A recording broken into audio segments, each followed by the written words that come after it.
Olá, povo de Deus, sábado da quinta semana da Páscoa, 8 de maio de 2021.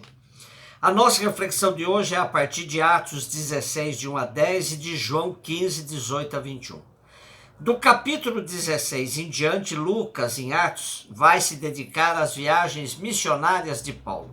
Hoje temos a segunda grande viagem missionária do apóstolo, que a faz agora sem a companhia de Barnabé.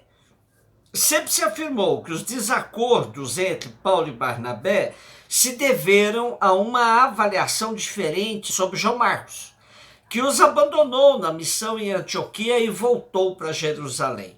Porém, lendo com mais cuidado e por trás das palavras, tudo indica que Barnabé, de fato, se deixou contaminar pelo decreto da reunião de Jerusalém, que era muito conservador e judaizante. E esse sim seria um motivo mais denso, mais profundo, para não continuarem Paulo e Barnabé juntos na missão. Paulo agora terá a companhia de um amigo fiel, Timóteo, filho de uma judia crente e de pai grego. Para evitar conflito com os grupos extremistas judaicos, Paulo circuncida Timóteo.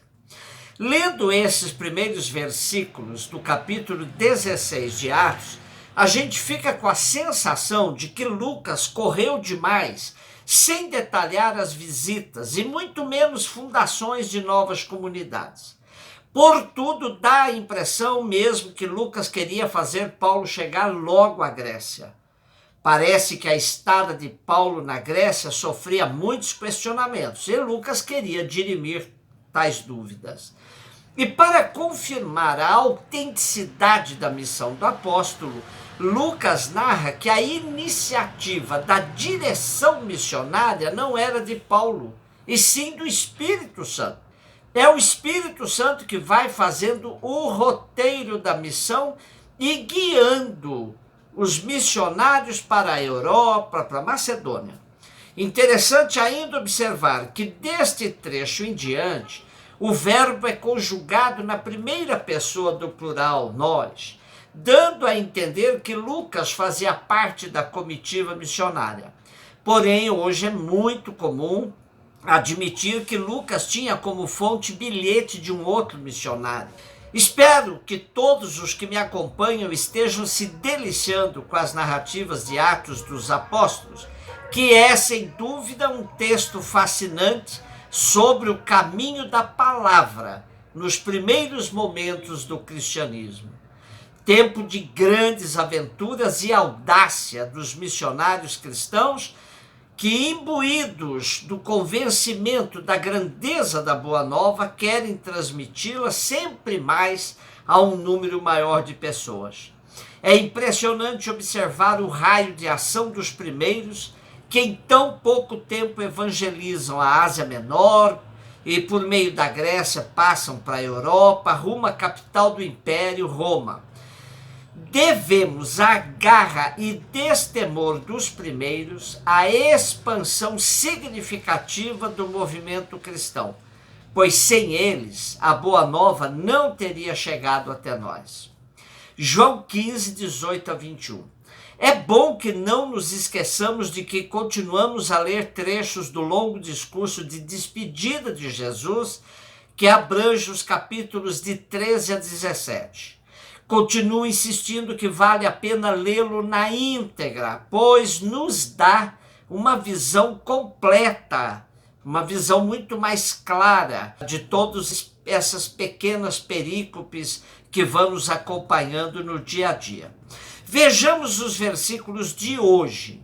Disse Jesus aos seus discípulos: se o mundo vos odeia, sabei que primeiro me odiou a mim. Se fosseis do mundo, o mundo gostaria daquilo que lhe pertence, mas porque não sois do mundo, porque eu vos escolhi e apartei do mundo, o mundo por isso vos odeia. Lembrai-vos daquilo que eu vos disse: o servo não é mais que o seu senhor. Se me perseguiram a mim, também perseguirão a vós. Se guardaram a minha palavra, também guardarão a vossa. Tudo isso eles farão contra vós por causa de meu nome, porque não conhecem aquele que me enviou. É importante sabermos que João atribui à palavra mundo uma gama bastante variada de significados. Temos, por exemplo, uma referência muito positiva como essa: Deus amou tanto o mundo que deu seu Filho único, para que todo aquele que nele crê não se perca, mas tenha a vida eterna. Há outras referências que nos passam a impressão de atitude favorável em relação ao mundo, tal como a conhecida Cordeiro de Deus que tirais o pecado do mundo. Porém, no geral, João vai caracterizando o mundo como aqueles que rejeitam a luz e, portanto, estão fora da comunidade.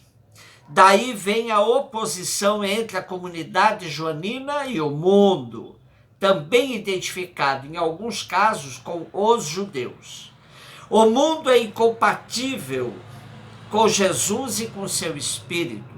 O mundo odeia Jesus e os que nele creem.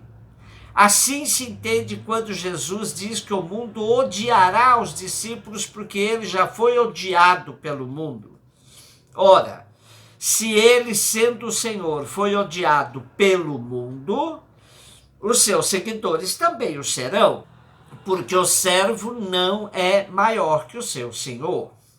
Impressionante a maneira que Jesus vai preparando os seus discípulos para que saibam discernir sinais. O que acontecerá com ele se repetirá com os discípulos. Dessa forma, os discípulos saberão que estão no caminho certo do seguimento, quando o mundo os odeie, persiga e faça tudo contra eles. A perseguição será um sinal forte de que estão sendo fiéis ao Mestre.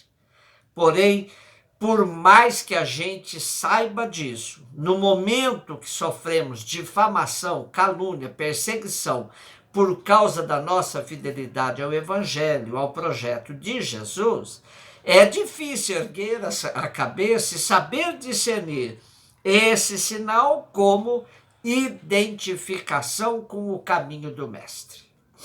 Termino hoje partilhando com vocês uma experiência passada no começo dessa semana. Segunda-feira, dia 3 de maio, todo disposto e alegre, me dirigi ao centro de saúde do bairro para receber a segunda dose da vacina contra a Covid-19.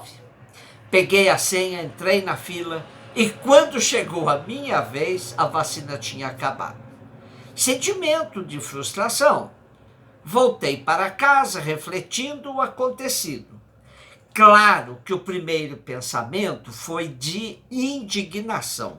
Uma bagunça que vive este país, pois é de domínio público que a vacina falta por atraso na chegada dos insumos para a sua fabricação. E que tal atraso se deve à palhaçada diplomática atual, que mesmo sabendo da dependência que vivemos dos países produtores dos insumos, as autoridades nacionais vivem a falar mal deles. Embora o sentimento de indignação seja justo, me veio à cabeça também que o não recebido por mim no centro de saúde é experiência cotidiana de milhares, de milhões de pobres, todos os dias nas mais diversas repartições públicas deste país. Aí decidi, então, fazer minha prece de gratidão. Gratidão e da seguinte maneira: Pai, eu lhe dou graças por me haver permitido sentir na própria carne a experiência de meus irmãos mais pobres, pelos quais venho tentando dedicar minha vida. Obrigado por me fazer passar pela mesma humilhação que tantos descartados desta sociedade passam, pois isso me torna um pouco semelhante a eles. Que meu sentimento de indignação me sirva para alimentar meu amor pelos pequenos e marginalizados e fortalecer minha militância pela superação do caos instalado neste país. que eu possa dar passos significativos no sentido de fazer prevalecer sinais do seu reino, sobretudo entre os mais pobres. Um beijo no seu coração.